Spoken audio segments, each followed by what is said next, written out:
All right, let's just jump right in. What if you could know with almost total certainty that an ingredient was perfect before it was even created? It sounds like science fiction, right? Well, today we are diving into the 63 calculation test that's actually making this a reality. I mean, seriously, think about this for a second. It's one thing to make something work perfectly in a pristine, sterile lab.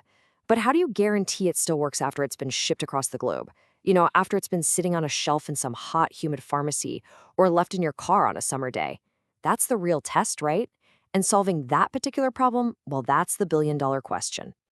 So here's our game plan for today. We're going to start with what used to be the gold standard, this incredible 21-point inspection. Then we'll look at the massive leap to the quantum level.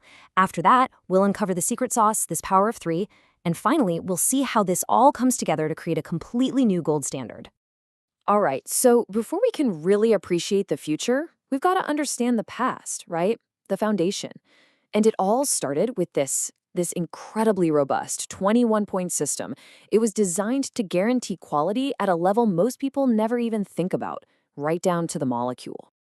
Okay, so this system, it was built on 5 main pillars, and it asked all the questions you'd hope someone is asking. Things like, can our bodies actually absorb this stuff? Is it going to break down and become useless over time? Does it release the way it's supposed to? Is it actually safe? And a really big one, can we even make it consistently? So altogether, these pillars gave a complete 360-degree view of an ingredient's quality. And we're not talking about some gentle lab test here.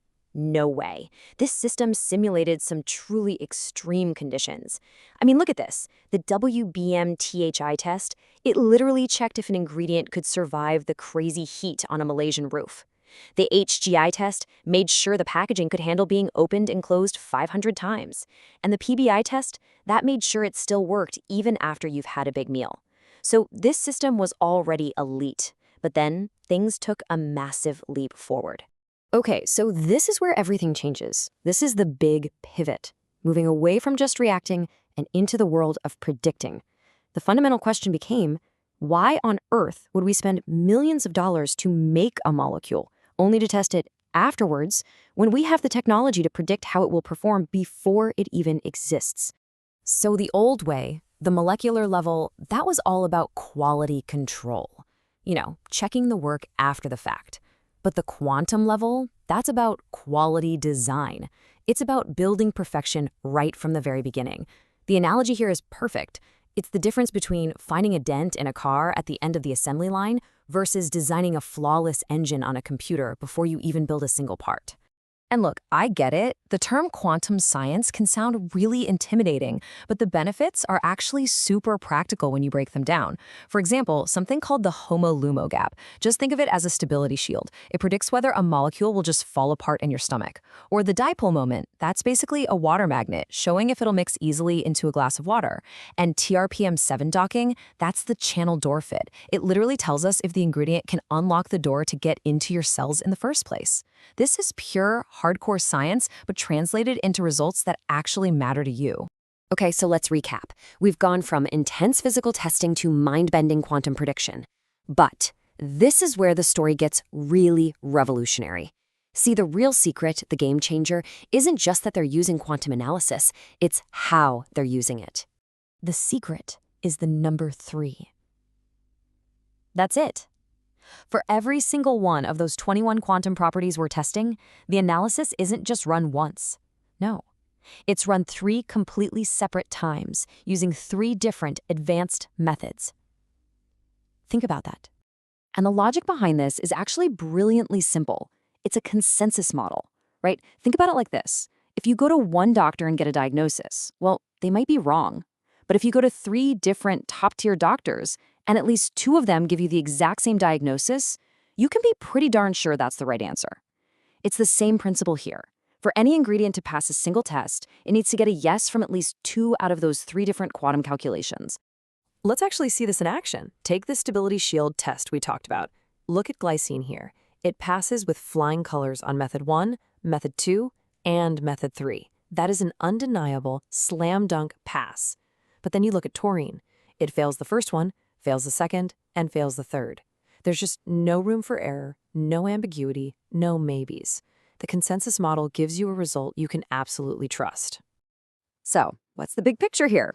This whole power of three approach, it hasn't just improved a testing system. It has completely torn up the old rulebook and created an entirely new gold standard for the whole industry. Yeah, this quote from the source material just hits the nail on the head. It creates an unbeatable competitive moat. And why is it unbeatable? Well, because it's not just about having some fancy software. Anyone can buy software. It's about having 3 times the raw computing power and the incredibly niche, specialized expertise to run and, more importantly, interpret all 63 of these complex calculations correctly. So let's just break down why this is such a huge win. The takeaway is crystal clear. The new system is just better on every single level. Your accuracy?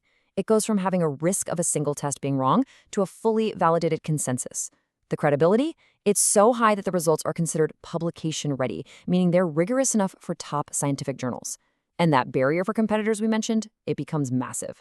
All of this transforms an ingredient's overall certification score from just good to truly certifiably elite. And that brings us to this number, 95. That's the new benchmark. It's the absolute minimum score an ingredient has to achieve to even be in the conversation for an elite certification. We've officially moved past just, crossing our fingers and hoping for quality.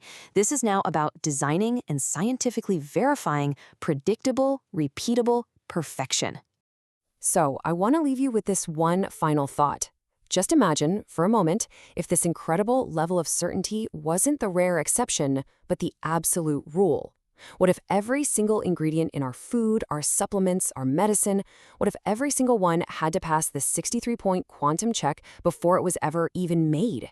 Just think, what could that really mean for the future of our health?